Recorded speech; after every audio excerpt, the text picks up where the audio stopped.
1980년 멕시코 사람들은 한국이 좀 불쌍해 보였습니다. 그때 멕시코는 한국보다 2배 부자였거든요.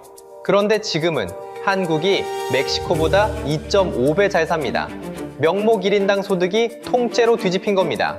그럼 멕시코는 그냥 마약 카르텔 때문에 무너진 걸까요? 아닙니다.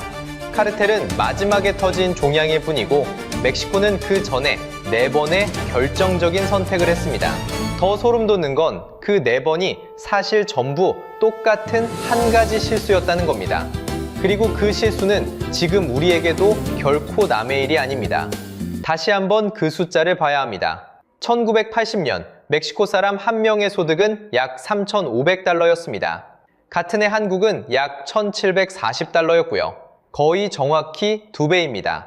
멕시코는 그때 라틴 아메리카에서 손꼽히는 부자 나라였습니다. 그러니 한국이 좀 안쓰러워 보였다는 말도 그냥 허세는 아니었습니다. 진짜로 그랬으니까요. 그럼 이렇게 잘 살던 나라가 도대체 첫 단추를 어디서부터 잘못 끼운 걸까요? 이야기는 바다 밑에서 시작됩니다. 1976년 멕시코만 바다 밑에서 어마어마한 유전이 발견됩니다. 칸타렐 유전입니다. 그 규모가 얼마나 컸냐면 한 나라의 살림을 통째로 바꿔놓을 만한 초대형 유전이었습니다. 가난한 어부가 평생 농사짓던 마당을 파다가 거대한 금광을 발견한 셈이었죠. 1979년부터 멕시코는 본격적으로 그 기름을 퍼올리기 시작합니다. 그리고 타이밍이 기가 막혔습니다. 하필 1970년대에 2차례 오일 쇼크가 터지면서 국제 유가가 하늘 높이 치솟던 때였거든요. 기름값이 비쌀 때 기름이 콸콸 쏟아진 겁니다. 멕시코는 그저 가만히 앉아서 떼돈을 벌었습니다. 칸타렐 한 곳에서만 하루 8만 배럴 남짓이던 생산량이 단 몇 년 만에 100만 배럴을 훌쩍 넘겼습니다. 누가 봐도 멕시코는 황금알을 낳는 거위를 손에 쥔 거였습니다. 이대로라면 멕시코의 미래는 영원히 밝아 보였습니다. 여기까지는 그냥 행운입니다. 진짜 문제는 그 다음 선택이었습니다. 멕시코는 땅속에 아직 묻혀있는 그 미래의 석유를 담보로 잡고 해외에서 돈을 빌리기 시작합니다. 그것도 아주 마구잡이로요. 생각해보면 논리는 단순했습니다. 어차피 기름이 앞으로도 계속 돈을 벌어다 줄 테니 지금 좀 많이 빌려서 펑펑 써도 나중에 다 갚을 수 있다고 믿은 겁니다. 미래의 돈을 미리 끌어다 쓴 셈이죠. 그런데 그 빌린 돈이 어디로 흘러갔는지가 진짜 문제였습니다. 공장을 짓거나 기술을 키우는데 쓴 게 아니었습니다. 대부분 당장 기분이 좋아지는 곳으로 들어갔습니다. 소비를 늘리고 복지를 풀고 나라를 그럴듯하게 꾸미는데 말이죠. 한마디로 돈을 버는 곳이 아니라 돈을 쓰는 곳에 부어버린 겁니다. 황금알을 낳는 거위를 손에 쥐고도 그 알을 받아 키울 생각은 안 하고 당장 배가 고프다며 거위배를 갈라서 잔치를 벌인 셈입니다. 거위가 영원히 살아있을 거라고 믿으면서요. 하지만 잔치는 오래가지 못했습니다. 1981년부터 국제유가가 거짓말처럼 방향을 틀어 떨어지기 시작합니다. 영원히 비쌀 것 같던 기름값이 꺾인 겁니다. 황금알을 낳던 거위가 갑자기 지쳐버린 셈이었죠. 들어올 돈은 뚝 줄어드는데 그동안 빌려둔 빚은 한 푼도 줄지 않고 그대로 남아 있었습니다. 1982년이 되자 멕시코가 외국에 진 빚은 약 800억 달러까지 불어나 있었습니다. 갚을 돈은 없는데 빚만 산더미였던 거죠. 당연히 페소 환율도 불안하게 흔들리기 시작했습니다. 다급해진 로페스 포르티오 대통령은 국민들 앞에 나와 비장하게 선언합니다. 나는 페소를 개처럼 지키겠다고요. 무슨 일이 있어도 환율을 사수하겠다는 약속이었습니다. 그런데 이 비장한 약속이 과연 어떻게 됐을까요? 그 결과는 며칠 만에 드러납니다. 며칠 지나지 않은 1982년 8월, 멕시코 정부는 결국 백기를 듭니다. 빚을 당분간 갚지 못하겠다고 선언한 겁니다. 이걸 모라토리엄이라고 부릅니다. 그러자 페소 가치는 그대로 무너졌습니다. 1981년 말에 1달러에 25페소 정도였던 환율은 1982년 말이 되자 공식 환율로 70페소까지 떨어졌습니다. 시장에서 실제로 거래되는 값은 150페소까지 갔고요. 개처럼 지키겠다던 페소가 오히려 개처럼 끌려다니다 주저앉은 꼴이었습니다. 9월에는 정부가 나라 안의 은행들을 통째로 국유화하는 극단적인 강수까지 둡니다. 그만큼 다급했다는 뜻입니다. 그것으로 끝이 아니었습니다. 멕시코 한 나라의 부도는 라틴 아메리카 16개 나라로 빚 도미노처럼 번져나갔습니다. 한 집이 무너지자 옆집도 줄줄이 무너진 겁니다. 사람들은 이 참담했던 시기를 가리켜 잃어버린 10년이라고 부릅니다. 잘 나가던 멕시코가 첫 번째 선택의 대가를 이렇게 혹독하게 치른 겁니다. 그런데 바로 이 대목에서 지구 반대편 한국은 정반대의 길을 걷고 있었습니다. 사실 그때 한국도 빚이 어마어마했습니다. 세계에서 손꼽히는 채무국이었으니까요. 겉으로만 보면 멕시코랑 다를 게 하나도 없어 보였습니다. 둘 다 빚더미에 앉은 나라였으니까요. 하지만 결정적인 차이가 하나 있었습니다. 빌린 돈을 어디에 썼느냐는 겁니다. 한국은 그 돈을 흥청망청 쓰지 않았습니다. 수출할 물건을 만드는 공장과 설비에 거의 다 쏟아부었습니다. 한국에는 멕시코에 석유 같은 게 없었거든요. 빌린 돈으로 물건을 만들어 외국에 팔지 못하면 빚을 갚을 방법 자체가 없었습니다. 갚지 못하면 정말로 끝장이라는 그 공포가 오히려 한국이 돈을 악착같이 굴리게 만든 겁니다. 그 집요함의 결과로 한국은 1986년부터 빚을 줄여나가기 시작했고 마침내 버는 돈이 쓰는 돈보다 많은 나라로 돌아섭니다.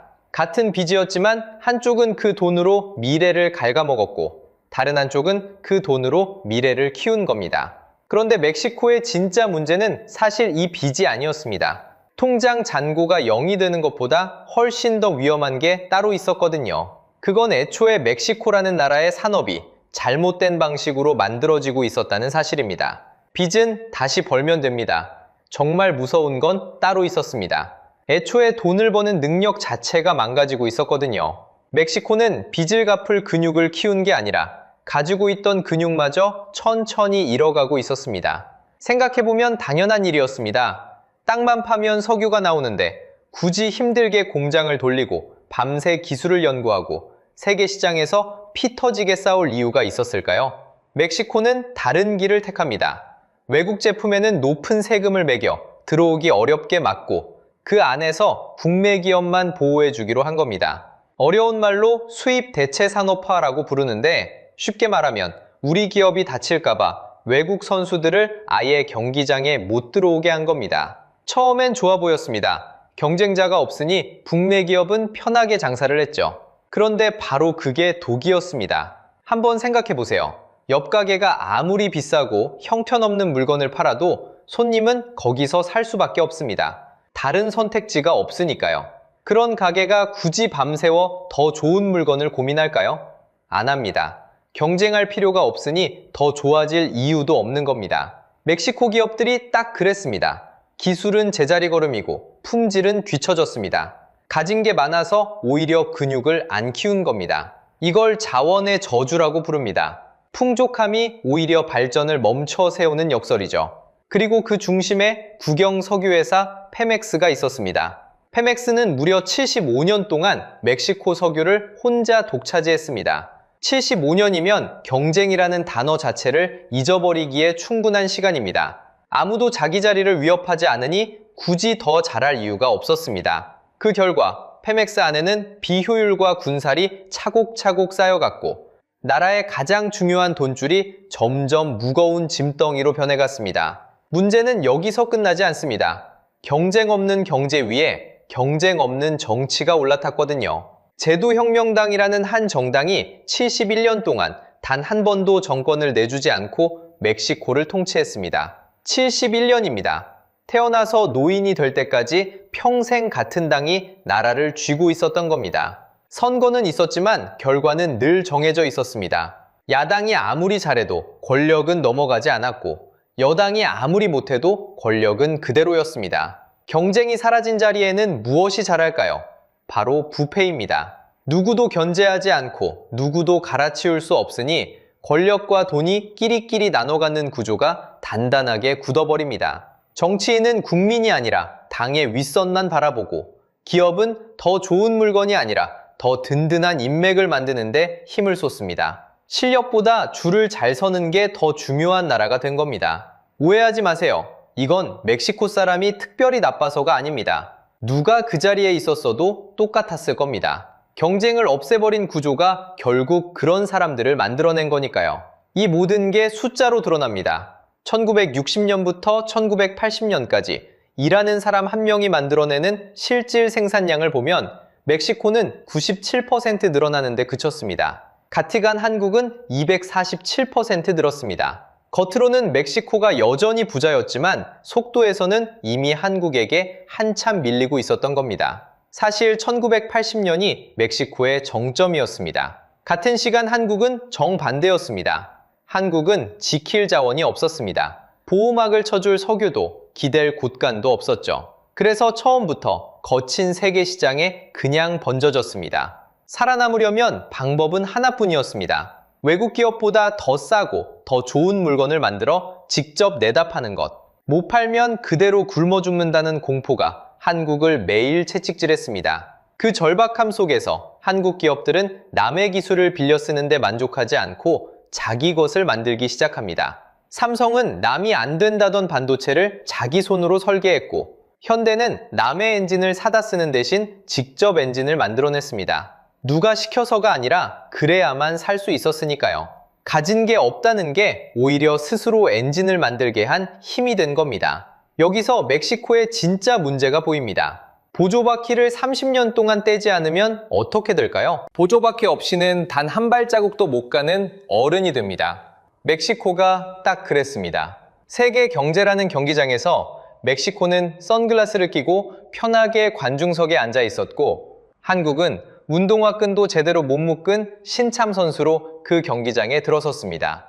그런데 30년 뒤 관중석에 앉아있던 쪽은 뛰는 법을 잊어버렸고, 끈도 못 묶던 선수는 어느새 결승선을 끊고 있었습니다. 그래서 멕시코도 결국 결심합니다. 이제는 보조바퀴를 떼고 진짜 세계 시장으로 뛰어들기로요. 1994년 운명의 해가 밝았습니다. 그런데 바로 이 선택이 멕시코에게 가장 뼈아픈 대목이 됩니다. 1994년 1월 1일 멕시코는 큰 결심을 실행에 옮깁니다. 북미 자유무역협정, 흔히 나프타라고 부르는 협정이 이날 발효된 겁니다. 30년 동안 달고 있던 보조바퀴를 드디어 떼어내고 세계에서 가장 큰 시장인 미국과 한 묶음으로 묶이게 됐습니다. 멕시코 입장에서는 그야말로 인생 역전의 기회였습니다. 생각해보세요. 국경 바로 위에 세계 최대의 소비시장이 붙어 있는데 이제 관세라는 장벽 없이 그 거대한 시장에 마음껏 물건을 팔 수 있게 된 겁니다. 누가 봐도 멕시코에게 활짝 열린 문이었습니다. 기대대로 외국 자본과 공장이 멕시코로 몰려들기 시작했습니다. 숫자만 보면 멕시코가 드디어 부활하는 것처럼 보였습니다. 수출액이 쭉쭉 늘었고 공장도 늘어났습니다. 신문에는 멕시코가 다시 일어선다는 장밋빛 전망이 가득했죠. 그런데 바로 여기에 함정이 숨어 있었습니다. 멕시코로 들어온 건 두뇌가 아니라 손발이었거든요. 이걸 마킬라도라라고 부릅니다. 쉽게 말하면 단순 조립 하청 공장입니다. 미국 기업이 부품을 만들어서 보내주면 멕시코는 값싼 노동력으로 그걸 조립만 해서 다시 미국으로 대파는 구조였습니다. 무엇을 만들지 정하는 것도 미국, 핵심 부품을 설계하고 만드는 것도 미국, 그걸 비싸게 팔아 큰 돈을 가져가는 것도 미국이었습니다. 멕시코에게 떨어지는 건 조립 일당뿐이었죠. 공장은 분명 멕시코 땅에 서 있는데 정작 무엇을 만들지 결정하는 두뇌는 전부 국경 너머에 있었던 겁니다. 그러니 수출액 숫자는 커 보여도 정작 멕시코 안에 남는 부가가치나 쌓이는 기술은 거의 없었습니다. 부품을 직접 만드는 능력도, 제품을 설계하는 능력도 길러지지 않았습니다. 일감이 끊기면 그대로 공장이 멈추는, 남이 설계한 걸 시키는 대로 조립만 하는 의존 구조였던 겁니다. 첫 번째 선택에서는 석유에 기댔고, 두 번째 선택에서는 보호막에 기댔는데, 세 번째 선택에서는 미국의 주문에 기댄 겁니다. 또다시 스스로 만들지 않고 남에게 기대는 똑같은 실수를 반복한 셈이죠. 그리고 1994년, 이 해는 멕시코에게 그야말로 저주받은 해가 됩니다. 나프타로 한껏 부풀어 오른 기대가 무색하게 안 좋은 일이 하나둘씩 터지기 시작합니다. 그 시작은 3월이었습니다. 당시 가장 유력하던 대통령 후보 콜로시오가 유세 현장에서 총에 맞아 사망한 겁니다. 차기 대통령이 될 게 거의 확실하던 사람이 사람들 앞에서 대낮에 암살당한 거죠. 나라 전체가 충격에 빠졌고 안정돼 보이던 전국은 한순간에 깊은 불안 속으로 빠져들었습니다. 외국 투자자들은 이 나라가 과연 안전한 곳인지 의심하기 시작했습니다. 그렇게 어수선한 가운데 12월, 새 대통령 세디오가 취임합니다. 그런데 취임한 지 겨우 20일 만에 멕시코 정부는 페소화의 가치를 확 떨어뜨리는 평가절하를 단행합니다. 그동안 억지로 떠받쳐오던 환율을 더는 버티지 못하고 손을 놓아버린 겁니다. 그 순간 시장은 공포에 휩싸였고 외국 자본이 썰물처럼 빠져나가기 시작했습니다. 이게 바로 그 유명한 데킬라 위기입니다. 페소의 추락은 정말 데킬라 한 잔에 훅 가는 것처럼 순식간이었습니다. 위기 직전 달러당 3.4페소 정도였던 환율이 불과 몇 주 만에 7페소 근처까지 반토막이 났습니다. 어제까지 멀쩡하던 돈의 가치가 하룻밤 사이에 절반으로 쪼그라드는 광경을 국민들은 그저 지켜봐야 했습니다. 그리고 그 추락은 거기서 멈추지 않았습니다. 한번 무너진 신뢰는 좀처럼 돌아오지 않았고 1995년 말이 되자 환율은 달러당 10페소 부근까지 밀려났습니다. 돈의 가치가 1년도 채 안 되는 사이에 3분의 1 토막이 나버린 겁니다. 여기서 잠깐 헷갈리시면 안 되는 게 있습니다. 앞에서 다룬 1982년의 빚잔치 위기와 이 1994년 위기는 완전히 다른 사건입니다. 1982년은 석유 담보로 빌린 빚 때문에 터진 외채 위기였고 지금 이야기하는 1994년은 나프타 이후 자본이 빠져나가며 터진 환율 위기입니다. 같은 멕시코지만 원인도, 시점도 다른 두 번의 추락인 거죠. 그 충격은 환율 숫자에만 그치지 않았습니다. 환율이 무너지자 경제 전체가 따라 주저앉았습니다. 1995년 멕시코 경제는 마이너스 6.2%라는 끔찍한 역성장을 기록합니다. 한 해 만에 경제가 거꾸로 쪼그라든 거죠. 물건값은 1년 새 적게는 35%, 많게는 50% 가까이 폭등했습니다. 어제 사 먹던 빵을 오늘은 더 비싸게 사야 했고 자고 일어나면 월급의 가치가 줄어드는 나날이었습니다. 평범한 사람들의 살림살이가 송두리째 무너진 겁니다. 결국 멕시코 혼자 힘으로는 도저히 감당이 안 됐고 미국이 주도해서 약 500억 달러라는 막대한 구제금융을 쏟아부어 겨우 불을 꺼야 했습니다. 나프타로 부자 나라가 되는 줄 알았던 멕시코의 곳간이 사실은 텅 빈 깡통이었다는 게 드러난 순간입니다. 화려한 수출 숫자 뒤에 정작 스스로를 지킬 힘은 없었던 겁니다. 그렇다면 같은 시기 한국은 어땠을까요? 한국도 이런 위기를 비껴가지는 못했습니다. 1997년 한국 역시 외환위기를 맞아 IMF의 구제금융을 받는 처지가 됐습니다. 멕시코의 데킬라 위기와 똑 닮은 환란이 한국에도 닥친 거죠. 수많은 기업이 쓰러졌고 사람들은 거리로 내몰렸습니다. 그런데 그 다음 결과는 전혀 달랐습니다. 한국에게는 멕시코에게 없던 것이 있었거든요. 바로 그동안 스스로 이를 악물고 키워온 산업이라는 자체 엔진이었습니다. 반도체를 직접 설계하고 만드는 기업이 있었고 자동차를 제 브랜드로 만들어 파는 기업이 있었습니다. 위기로 잠시 멈춰섰을 뿐 한국은 그 엔진으로 다시 시동을 걸어 회복했고 오히려 위기를 겪으며 체질이 더 단단해졌습니다. 그렇게 2001년 8월 한국은 약 3년 9개월 만에 IMF 빚을 모두 갚고 예정보다 일찍 졸업합니다. 같은 위기를 맞아도 결과가 이렇게 정반대로 갈렸습니다. 그 차이는 결국 하나였습니다. 위기가 닥쳤을 때 스스로 다시 돌릴 수 있는 엔진을 가졌느냐, 아니면 남이 돌려주던 바퀴에만 기대고 있었느냐. 한국에게는 그 엔진이 있었고 멕시코에게는 끝내 그 엔진이 없었습니다. 위기는 누구에게나 똑같이 찾아오지만 그 위기를 견디고 다시 일어서는 힘은 평소에 무엇을 키워뒀느냐에 따라 완전히 달라진다는 걸 두 나라가 정확히 보여준 겁니다. 그런데 경제가 이렇게 텅 비어가고 사람들의 살림이 무너지는 동안 더 무서운 일이 벌어지고 있었습니다. 국가가 손을 놓은 그 빈자리로 가장 끔찍한 네 번째 손님이 들어옵니다. 경제가 텅 비면 사람도 텅 빕니다. 공장이 떠나고 일자리가 사라진 자리에는 빈 거리와 갈 곳 없는 청년들만 남았습니다. 그런데 세상에는 묘한 법칙이 하나 있습니다. 힘이 빠진 자리는 절대 그냥 비어 있지 않습니다. 누군가는 반드시 그 자리를 채우러 들어옵니다. 멕시코의 빈자리를 노린 건 두 개의 권력이었습니다. 하나는 아래에서 거리를 장악했고 다른 하나는 위에서 시장을 장악했습니다. 먼저 아래에서 올라온 권력부터 보겠습니다. 2006년 12월 새로 취임한 칼데론 대통령은 마약 카르텔과의 전면전을 선포합니다. 군대까지 거리로 내보냈습니다.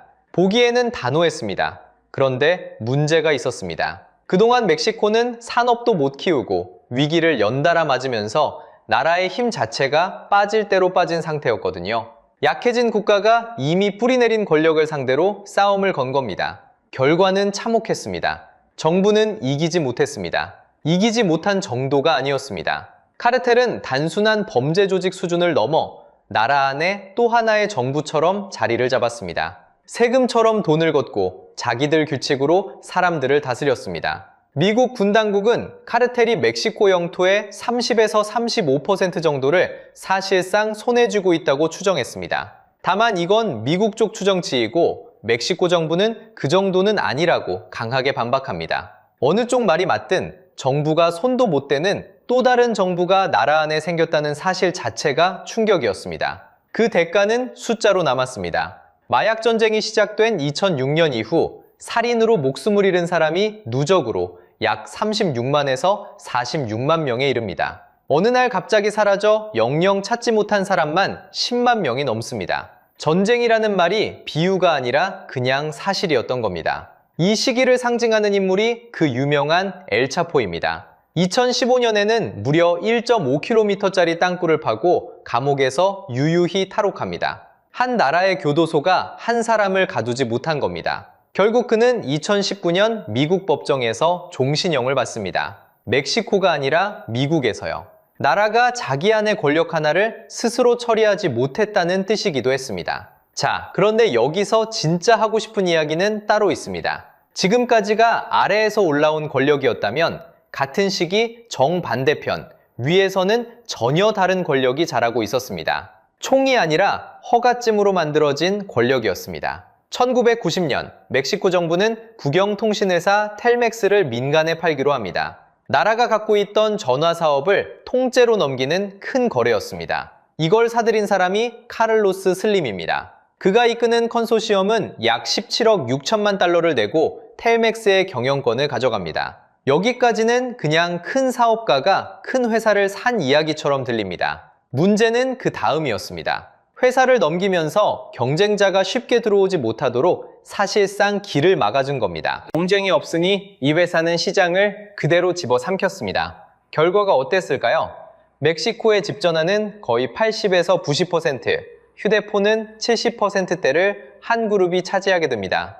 멕시코 사람이 전화를 걸 때마다, 인터넷을 쓸 때마다 그 돈의 대부분이 사실상 한 곳으로 흘러갔다는 뜻입니다. 그렇게 모인 부는 상상을 초월했습니다. 카를로스 슬림은 2010년부터 2013년까지 4년 연속 세계에서 가장 부유한 사람으로 꼽혔습니다. 미국도 아니고 유럽도 아닌 무너져가던 멕시코에서 세계 1위 부자가 나온 겁니다. 그런데 오해하면 안 되는 게 있습니다. 이건 한 사람이 특별히 나쁜 사람이어서 벌어진 일이 아닙니다. 진짜 문제는 경쟁을 막아둔 구조였습니다. 누군가 더 싸고 좋은 서비스로 도전하고 싶어도 그 문을 닫아봐버린 허가 구조, 바로 그게 문제의 핵심이었습니다. 경쟁이 사라진 자리에서는 누가 그 자리에 앉든 똑같은 일이 벌어졌을 겁니다. 이렇게 멕시코는 위아래로 동시에 짓눌렸습니다. 위에는 통신을 통째로 쥔 소수가 있었고 아래에는 거리를 쥔 또 다른 권력이 있었습니다. 그리고 그 사이에 낀 건 언제나 평범한 사람들이었습니다. 위로는 비싼 요금을 꼬박꼬박 내야 했고 아래로는 불안한 거리를 견뎌야 했습니다. 가운데 끼인 보통 사람만 양쪽에서 동시에 눌린 셈입니다. 여기까지 들으면 이렇게 생각하실 수 있습니다. 카르텔이라니 그건 멕시코 같은 먼 나라 이야기 아니냐고요? 맞습니다. 거리의 무법은 우리와 거리가 멉니다. 그런데 다른 한쪽, 그러니까 소수가 시장을 나눠 갖는 구조는 어떨까요? 통신, 플랫폼, 그리고 몇몇 큰 기업들. 가만히 떠올려 보면 그렇게 멀게만 느껴지지는 않습니다. 사실 이 영상을 보던 분들이 가장 먼저 떠올린 지점도 바로 여기였습니다. 자, 이제 인트로에서 약속한 걸 갚을 시간입니다. 제가 처음에 그랬죠? 이 4번의 선택이 사실은 전부 똑같은 한 가지 실수였다고요. 빚잔치도, 보호막도, 하청도, 그리고 방금 본 독점까지. 겉모습은 다 달랐는데 그 안에는 똑같은 하나가 숨어 있었습니다. 그게 도대체 뭘까요? 답은 의외로 간단합니다. 4번 모두 멕시코는 남이 벌어다 주는 것에 기댔습니다. 그게 전부입니다. 첫 번째는 석유가 벌어다 줬습니다. 땅에서 기름만 퍼올리면 돈이 들어왔으니까요. 두 번째는 보호막이 지켜줬습니다. 높은 장벽 안에서는 경쟁하지 않아도 회사가 굴러갔으니까요. 세 번째는 미국이 주문해줬습니다. 부품을 보내주면 조립만 하면 됐으니까요. 그리고 네 번째, 그렇게 굴러들어온 부를 소수가 가져갔습니다. 석유든 보호막이든 미국의 주문이든 결국 멕시코가 손에 쥔 건 누군가 대신 만들어준 결과물이었습니다. 멕시코는 끝내 그 자원을 자기 엔진으로 바꾸지 못했습니다. 처음에 황금알을 낳는 거위 이야기를 했었죠. 멕시코는 그 거위가 알을 낳아주는 동안 정작 자기 손으로 알을 만드는 법은 한 번도 배우지 않았던 겁니다. 그러다 거위가 지치자 남은 건 아무것도 없었습니다. 여기서 우리가 꼭 짚어야 할 한마디가 있습니다. 안락함은 가끔 가난보다 더 위험합니다. 가진 게 없던 한국은 스스로 엔진을 만드는 것 말고는 살아남을 방법이 없었습니다. 반대로 가진 게 많던 멕시코는 굳이 힘들게 엔진을 만들 이유가 없었습니다. 땅만 파도 먹고 살 수 있는데 누가 밤새 기술을 연구하겠습니까? 그래서 진짜 부의 기준은 무엇을 가졌느냐가 아니라 무엇을 만들 수 있느냐입니다. 곳간에 쌓아둔 게 아무리 많아도 스스로 만들어내는 힘이 없으면 그 곳간은 비는 순간 끝입니다. 멕시코가 우리에게 보여준 게 바로 그것입니다. 그런데 이 이야기를 멕시코 이야기로만 듣기에는 어딘가 익숙한 신호가 보입니다. 환율이 흔들릴 때마다 가슴이 철렁하고 통신이나 플랫폼 같은 시장을 몇몇 큰 손이 나눠쥐고 있고 나라 경제가 특정 산업 하나에 크게 기대고 있습니다. 멕시코가 무너진 자리마다 우리가 지금 마주한 풍경이 겹쳐 보입니다. 그래서 멕시코의 페소가 우리에게 던지는 질문이 결코 남의 일로 들리지 않습니다. 그렇다고 절망할 이야기는 아닙니다. 멕시코에도 다시 기회가 찾아왔거든요. 미국이 중국에서 공장을 빼서 가까운 멕시코로 옮기는 흐름, 이른바 니어쇼어링이 시작됐습니다. 2025년 1분기에만 멕시코는 외국인 투자 약 214억 달러를 끌어왔습니다. 자동차와 전자, 의료기기 공장이 다시 들어오고 있습니다. 다만 문제는 트럭이 도로에서 통째로 털리는 화물 강탈이 끊이지 않는다는 점입니다. 아무리 좋은 기회가 와도 그걸 담을 그릇, 그러니까 치안과 법치가 받쳐주지 않으면 기회는 그냥 새어나갑니다. 기회는 왔는데 담을 그릇이 문제인 셈입니다. 결국 나라든 개인이든 미래를 정하는 건 어쩌다 굴러들어온 행운이 아니라 그걸 받아낼 힘을 스스로 키웠느냐입니다. 그래서 여러분께 묻고 싶습니다. 한국은 멕시코와 다른 길을 갈 수 있을까요? 우리는 환율과 독점이라는 익숙한 신호 앞에서 어떤 선택을 하고 있을까요? 여러분의 생각을 댓글로 남겨주세요. 구독을 눌러두시면 다음에는 또 다른 나라가 걸어간 길을 함께 따라가 보겠습니다. 세계 시가총액 1위 기업의 주인이 7개월 만에 또 한국행 비행기를 탔습니다. 엄청난 선물을 들고서요. 투자금이요? 명품이요? 아닙니다. 전혀요. 세계 1등이 우리한테 줄을 서러 온 겁니다. 그것도 빈손이 아니라 선물 보따리를 4개나 들고서요. 그런데 이 선물들 뜯어보면 황당하게도 전부 한국 일감이었습니다. 오늘 그 상자 4개를 하나씩 같이 뜯어볼 텐데요. 다 뜯고 나면 왜 세계 1위가 우리 앞에 줄을 서는지, 그리고 그 줄이 언제까지 이어질지까지 완전히 다른 눈으로 보게 되실 겁니다. 자, 일단 이 사람이 누구냐? 세계 시가총액 1위, 엔비디아의 젠슨 황입니다. 이 사람이 6월 5일에 전용기를 타고 김포로 들어왔어요. 그것도 7개월 만에 또 온 겁니다. 직전에 온 게 작년 경주 에이펙 때였거든요. 이번엔 나흘이나 머물렀고요. 여기서 좀 이상하지 않으세요? 보통은 아쉬운 쪽이 가서 잘 보이러 가잖아요. 을이 갑한테 찾아가는 거죠. 그런데 이번엔 정반대예요. 세계에서 제일 잘 나가는 갑이 직접 비행기 타고 우리한테 줄을 서러 온 겁니다. 근데 또 분위기는 엄청 소탈했어요. 첫날부터 홍대 PC방에 가서 페이커랑 게임을 하고 30년 전 용산에서 그래픽카드 팔던 시절 얘기하면서 한국 게임이 엔비디아를 키웠다고도 했어요. 저녁엔 홍대 삼겹살집에 우리 대기업 회장님들이 모였는데 제일 어린 LG 구강모 회장이 직접 고기를 굽고 네이버 이혜진 의장이 네이버페이로 계산을 했답니다. 그 다음엔 예정에도 없던 치맥집에 들러서 SK 최태원 회장이 그 매장 손님들 것까지 통째로 결제했고요. 길거리에선 I love HBM을 외치고 다녔어요. 이쯤 되면 그냥 친한 친구 만나러 놀러 온 것 같죠? 그런데 아니에요. 이건 명백한 비즈니스입니다. 본인 입으로 방한 목적이 공급망 조율이라고 했어요. D램이랑 HBM을 어마어마하게 만들어야 하는데 그게 필요하다는 거죠. 최태원 회장하고는 7개월 사이에 무려 6번째 만남이었어요. 친목으로 이렇게 자주 보긴 어렵잖아요. 그래서 이 사람이 들고 온 선물 상자 4개, 지금부터 하나씩 뜯어볼 텐데요. 첫 번째 상자부터 좀 황당합니다. 자, 첫 번째 상자부터 열어볼게요. 이름이 좀 어렵습니다. 베라 루빈이라고. 엔비디아가 올해 가을부터 본격적으로 찍어내는 차세대 AI 가속기예요. 쉽게 말하면 AI를 불리는 두뇌입니다. 세상에서 제일 똑똑한 두뇌를 엔비디아가 만드는 거죠. 여기까지만 들으면 그래서 이게 우리랑 무슨 상관인데 싶으실 거예요. 저도 처음엔 그랬어요. 그런데 이 두뇌, 혼자서는 한 발짝도 못 움직입니다. 왜냐하면 두뇌가 일을 하려면 옆에서 데이터를 어마어마한 속도로 퍼다 날라줄 특수한 메모리가 필요하거든요. 그게 바로 요즘 뉴스에 맨날 나오는 HBM, 6세대로 치면 HBM4라는 겁니다. 이 HBM을 비유로 풀어볼게요. AI 가속기가 슈퍼카라면 HBM은 그 슈퍼카에만 끼우는 특수 타이어예요. 아무리 엔진이 좋아도 타이어가 없으면 슈퍼카도 그냥 멈춰선 고철덩어리죠.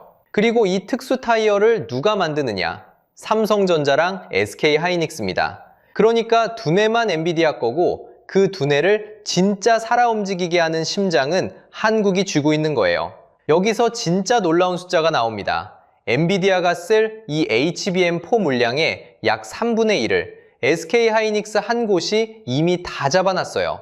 무슨 뜻이냐면 엔비디아가 두뇌를 몇 개나 만들 수 있느냐가 사실상 한국이 타이어를 얼마나 대주느냐에 달렸다는 겁니다. 세계 1위가 우리 손에 발목이 잡혀 있는 거죠. 내년 엔비디아향 HBM4 점유율 전망을 봐도 SK하이닉스가 절반이 넘고 삼성까지 더하면 한국 두 회사가 80%를 훌쩍 넘깁니다. 근데 왜 이게 한국 차지일까요? 이 타이어가 아무나 못 만드는 물건이라서 그래요. HBM은 좁은 땅에 메모리를 수직으로 쌓아 올린 메모리 아파트인데 이걸 똑바로 쌓는 게 너무 어려워서 100개 만들면 멀쩡한 게 절반밖에 안 나오기도 해요. 그 어려운 걸 지금 제대로 해내는 나라가 사실상 한국뿐인 겁니다. 그런데 한국이 만드는 건 이 메모리 하나가 아니에요. 두 번째 상자엔 또 다른 한국 부품이 숨어 있습니다. 이건 이름도 생소한 CPU인데 여기서도 한국이 또 나옵니다. 자, 첫 번째 상자에서 심장을 봤으니 두 번째 상자를 열어볼까요? 두 번째 선물은 베라 CPU입니다. CPU, 그러니까 시스템 전체를 지휘하는 중앙 처리 장치예요. 베라 루빈이라는 두뇌 옆에 딱 붙어서 한 몸처럼 일하는 짝꿍이죠. 안에는 무려 88개의 연산 코어가 들어가 있습니다. 여기서 또 이런 생각 드실 거예요. CPU는 인텔 같은 데서 만드는 거 아니야? 맞아요. 이 칩 자체는 한국 거가 아닙니다. 그런데 이 CPU가 일하려면 옆에 저전력 메모리가 어마어마하게 붙어야 해요.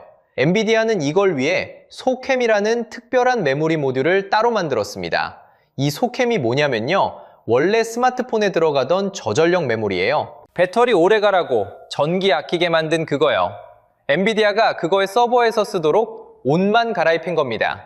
스마트폰 옷을 벗기고 서버용 정장으로 갈아입힌 거죠. 그런데 옷만 바뀌었지 만드는 사람은 똑같아요. 네, 또 삼성하고 SK하이닉스입니다. 실제로 SK는 이 소캠을 192기가짜리로 벌써 양산하고 있어요. 자, 그림을 모아서 보세요. 첫 번째 상자, 베라 루빈에는 우리 HBM이 들어갔죠? 두 번째 상자, 베라 CPU에는 우리 소캠이 들어갑니다. 두뇌에도 한국 메모리, 그 옆 지휘자에도 한국 메모리. 단 하나의 시스템 안에 한국 메모리가 두 자리를 동시에 깔고 앉은 거예요. 두뇌만 엔비디아 거고 그 옆자리까지 우리가 다 가져간 셈입니다. 여기까지는 그래도 이해가 되실 거예요. 우리가 원래 메모리 강국이니까 메모리가 또 들어갔구나 싶죠? 그런데 세 번째 상자는 메모리가 아닙니다. 완전히 다른 물건이에요. 상자를 열면 갑자기 AI 노트북이 튀어나오거든요. 그리고 바로 여기서 젠슨 황이 왜 굳이 우리나라 게임 회사 사장님들을 줄줄이 만나고 다녔는지 그 떡밥이 슬슬 깔리기 시작합니다. 자, 세 번째 상자를 열어볼게요. 그런데 여기서 갑자기 분위기가 바뀝니다. 메모리도 아니고 칩도 아니에요. AI 노트북이 나옵니다. 이름은 RTX 스파크, 엔비디아가 처음 내놓은 AI 노트북이자 PC인데요. 대만 미디어텍이랑 같이 만들었고 성능이 무려 1페타플롭스예요. 숫자가 와닿지 않으시죠? 쉽게 말하면 지금까지 거대한 데이터 센터 안에서만 돌아가던 AI를 통째로 내 책상 위로 끌어내렸다는 뜻입니다. 생각해보면 우리가 지금까지 AI를 쓰는 방식은 이랬어요. 멀리 어딘가에 있는 거대한 발전소에 전화를 걸어서 전기 좀 보내줘 하고 빌려 쓰는 식이었죠. 그 발전소가 바로 데이터 센터예요. 그런데 RTX 스파크는 그 발전소를 통째로 내 책상 서랍 안에 넣어버리는 겁니다. 멀리 전화 걸 필요 없이 내 책상에서 바로 AI를 돌리는 거죠. 이걸 어려운 말로 온 디바이스 AI라고 합니다. 그럼 이게 또 왜 한국 일감이냐? 이 노트북 안에도 저전력이면서 성능 좋은 메모리가 잔뜩 들어가거든요. 결국 또 한국 메모리 수요로 이어지는 겁니다. 그런데 여기서 좀 이상한 장면이 하나 있어요. 젠슨 황이 이번에 게임 회사 수장들을 줄줄이 만났거든요. NC 김택진 대표, 크래프톤 장병규 의장까지요. 사실 엔비디아랑 게임은 인연이 깊어요. 30년 전 용산에서 그래픽카드 팔던 시절부터였죠. 젠슨 황 본인도 K게임이 엔비디아를 키웠다고 했고 이번에도 페이커한테 최신 RTX 5090을 추첨으로 선물했으니까요. 그래서 다들 AI PC에 게임 띄우려나 보다 했어요. 그런데 그게 진짜 이유가 아닙니다. 젠슨 황이 굳이 게임 회사들을 찾아간 진짜 노림수는 따로 있어요. 그리고 그 답은 마지막 네 번째 상자에서 풀립니다. 사실 이게 오늘 제일 큰 상자예요. 젠슨 황이 한국의 다음 주요 산업이라고 콕 집어 말한 분야거든요. 자, 드디어 마지막 네 번째 상자입니다. 그리고 이게 오늘 제일 큰 상자예요. 안에 들어있는 건 제슨 토르라는 로봇용 컴퓨터. 그러니까 로봇의 두뇌가 되는 물건입니다. 젠슨 황이 이걸 꺼내면서 한 말이 있어요. 로보틱스는 한국의 다음 주요 산업이다. 그냥 인사치레가 아니라 자기 회사 미래를 한국 로봇에 걸겠다는 얘기였던 겁니다. 그럼 여기서 아까 미뤄둔 떡밥, 젠슨 황이 왜 굳이 게임 회사들을 만났는지 풀어볼게요. 로봇한테 일을 가르치려면 현실에서 수백만 번 넘어지고 부딪히게 해야 하는데 그러면 시간도 돈도 끔찍하게 들어요. 그래서 게임 같은 가상세계 안에서 미리 수백만 번 연습을 시킵니다. 진짜 로봇을 만들기 전에 가상의 로봇을 게임 속에서 먼저 굴려보는 거죠. 그 가상 훈련장을 제일 잘 만드는 사람들이 누구겠어요? 바로 한국 게임사예요. 실제로 NC소프트는 이 훈련장 역할을 하는 모델을 직접 개발하면서 포스코 DX와 로봇용 모델까지 손을 댔고 크래프톤은 사람 모양 로봇에 들어갈 AI를 만들고 있습니다. 게임 강국이 그대로 로봇 두뇌 강국이 되는 그림인 거예요. 그럼 로봇 몸뚱이는요? 이것도 한국입니다. 현대차 그룹 밑에 있는 보스턴 다이내믹스의 사람 모양 로봇 아틀라스. 이게 2028년부터 미국 조지아 공장에 투입되는데 엔비디아 시뮬레이션과 GPU를 그대로 씁니다. 정의선 회장은 젠슨 황과 따로 만나 로봇 협력을 약속했고 두사는 야구장 시구까지 하면서 로봇 협력을 다졌어요. 메모리로 지금을 쥐었는데 이제 로봇으로 미래까지 줄여가는 겁니다. 자, 이렇게 상자 4개를 다 뜯었어요. 그런데 이걸 따로따로 보지 말고 하나로 쭉 모아놓고 보면 진짜 소름 돋는 그림이 나옵니다. 자, 상자 4개를 다 뜯었습니다. 베라 루빈, 베라 CPU, RTX 스파크, 제슨 토르. 그런데 이걸 하나로 모아놓고 보면 진짜 소름 돋는 그림이 나옵니다. 두뇌만 엔비디아예요. 그 두뇌를 살아 움직이게 하는 심장, 몸통, 손발은 거의 다 한국입니다. 세계 시가총액 1위 기업이 비행기를 타고 날아와서 제발 더 만들어달라고 부탁하는 나라가 된 거죠. 생각해보면 불과 한두 세대 전만 해도 우리는 아무것도 없던 나라였잖아요. 그런데 지금은 세계 1등이 줄을 서러 오는 나라가 됐습니다. 실제로 젠슨 황의 발언 한마디에 코스피가 사상 처음으로 8,800선을 넘었고 삼성전자 시가총액이 2,000조 원을 돌파했어요. 앞서 약속된 GPU 26만 장, 약 14조 원짜리 공급 계약은 전 세계 단일 국가 중에 가장 큰 규모입니다. 여기까지 들으면 기분 좋죠. 그런데 정말 그렇기만 할까요? 냉정하게 보면 이 우위는 영원하지 않습니다. 만년 3위라던 마이크론이 HBM4에서 17%를 가져갔고, 소캠은 오히려 한국보다 먼저 엔비디아에 공급을 시작했어요. 중국도 무섭습니다.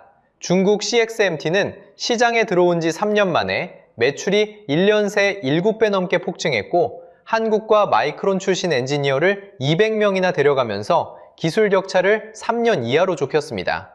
게다가 우리 메모리 수출이 엔비디아 한 곳에 너무 쏠려 있어서 수요가 식으면 가격이 한꺼번에 무너질 수 있다는 위험도 있고요. 실제로 방한 직전 급등했던 국내 반도체주는 차익 실현 매물에 6월 초 한때 25%가량 출렁였습니다. 그래서 지금 사도 되나요? 물으시는 분도 많을 텐데요. 저는 종목을 찍어드리지 않습니다. 다만 한 가지는 분명해요. 왜 세계 1위가 굳이 한국 앞에 줄을 서는지, 그 구조적인 이유를 알고 보는 것과 모르고 보는 건 완전히 다릅니다. 오늘 정리하면 이렇습니다. 젠슨 황이 들고 온 선물 4개는 전부 한국 일감이었고, 메모리라는 현재부터 로봇이라는 미래까지 한국이 세계 AI의 심장과 손발을 쥐고 있습니다. 다만 마이크론과 중국의 추격 앞에서 우리가 잊지 말아야 할 건 딱 하나예요. 자랑스러워하되 취하지는 말자.